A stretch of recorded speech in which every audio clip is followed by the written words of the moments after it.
soy César Mordachi, docente de Tipografía 1, y les presento una serie de pequeños tutoriales para empezar a familiarizarnos con InDesign.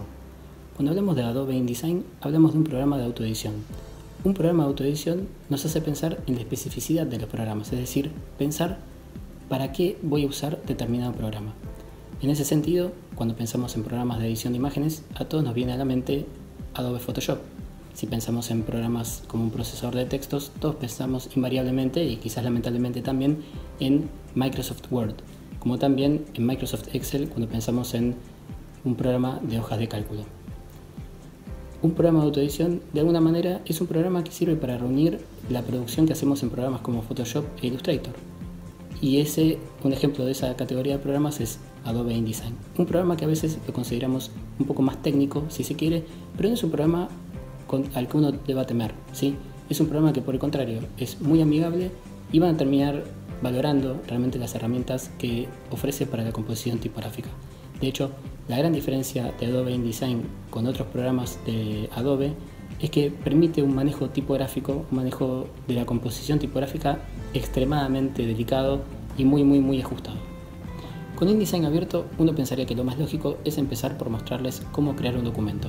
Sin embargo, InDesign tiene una serie de preferencias generales predeterminadas que vale la pena revisar y en algunos casos cambiar. Para eso vamos a ir a InDesign, Preferencias, General. De esa manera se abre un panel de preferencias con un montón de cosas que vale la pena explorar y revisar que tienen que ver con nuestro flujo de trabajo, con la apariencia del programa y muchas cosas más. A mí concretamente me interesa destacar tres pestañas. Por un lado, la de texto. Por defecto, acá tenemos una opción que inexplicablemente viene destilada, que es la de aplicar interlineado a párrafos enteros. Como yo ya tengo mi InDesign configurado para la manera en que trabajo, en este caso lo tengo tildado, pero asegurémonos de que esta opción, repito, aplicar interlineado a párrafos enteros, esté seleccionada. Esta opción sirve para que no nos pasen cosas como las del primer práctico, en las que componemos un bloque de texto, un mismo párrafo en el que el interlineado varía. Con esto nos aseguramos de que no importa si tengo seleccionado el párrafo entero o solo una palabra de ese párrafo, siempre que altere el interlineado se va a estar alterando de manera solidaria entre todas las líneas. Otro ítem a tener en cuenta para verificar que esté tildado es el de usar comillas tipográficas. Más adelante vamos a aprender de ciertas comillas que son falsas, que no sirven, entonces si tenemos esto tildado nos aseguramos de que las comillas que usemos siempre sean las tipográficas. La otra pestaña es la de unidades e incrementos. La unidad tipográfica por excelencia es el punto tipográfico. Por defecto, en las unidades de regla vamos a tener seleccionado los milímetros como unidad de medición.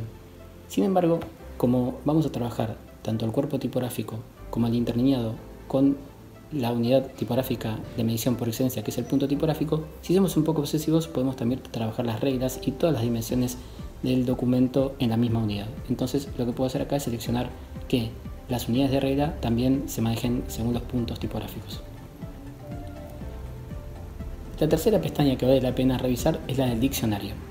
En esta nos tenemos que asegurar de que el idioma predeterminado sea el español y no otro. ¿Por qué es tan importante esto?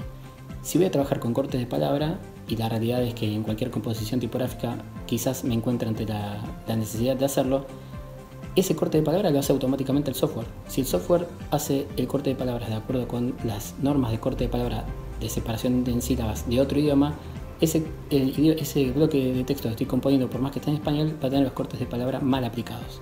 Entonces es fundamental que el idioma, si voy a trabajar en español, claro está, esté configurado como español. Y en esta pestaña hay otro ítem que de alguna manera se solapa con el uso de comillas tipográficas que decía antes, que es el de las comillas dobles. En español, las comillas que corresponden no son las inglesas, que son las que aparecen acá y que son las que habitualmente manejamos y con las que estamos más familiarizados, sino que son las francesas o españolas. Acá tengo una apuntadora que me recuerda que haga este chiste. Las comillas no son así, sino que son así. Entonces en este ítem, en este espacio, tengo que seleccionar que las comillas que aparezcan por defecto sean las francesas o españolas. No tenías que meterte en el video. Pero sigamos, dale.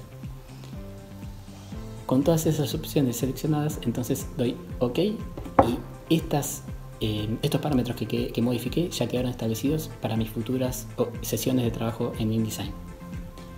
Con todo eso definido, vamos a crear entonces un documento. Vamos a ir a Archivo, Nuevo, Documento. Y acá aparece el panel de Nuevo Documento, donde voy a tener una pestaña en la que se almacenan los formatos que usé más recientemente. Puedo también tener guardados de manera como plantillas ciertos formatos, y también tengo otras pestañas que me proponen diversos formatos según el tipo de pieza en el que voy a trabajar, si es una pieza para imprimir, una pieza web o una pieza para una plataforma móvil. Ahora bien, lo que más me interesa mostrar de este panel en este momento es esta área que está en el extremo derecho.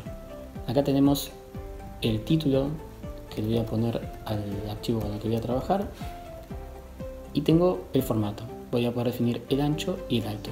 Como ya tengo seteado los puntos como unidad de medida por defecto, me está mostrando los puntos, las medidas en puntos. Ahora bien, si a mí por ejemplo me dijeron que tengo que trabajar en una A3, o yo definí obviamente el formato A3 de trabajo, lo que puedo hacer es introducir la medida asegurándome de indicar el sistema, la unidad en la que estoy trabajando. Entonces pongo 420 milímetros, que es el ancho que tiene una hoja A3, y automáticamente el software convierte esa medida que introduje en milímetros a puntos.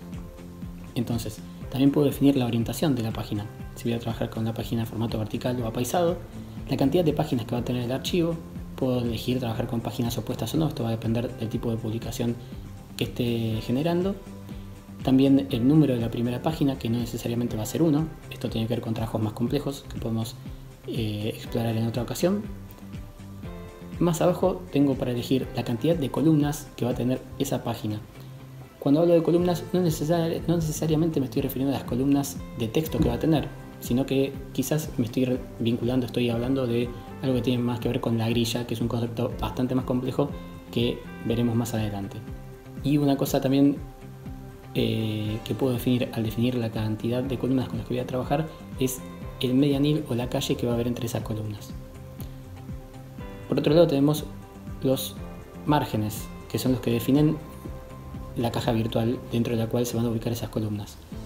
Si quiero modificar esos márgenes de manera independiente, debo asegurarme de que este eslabón esté desactivado, entonces voy a poder modificar cada uno de los márgenes de manera independiente.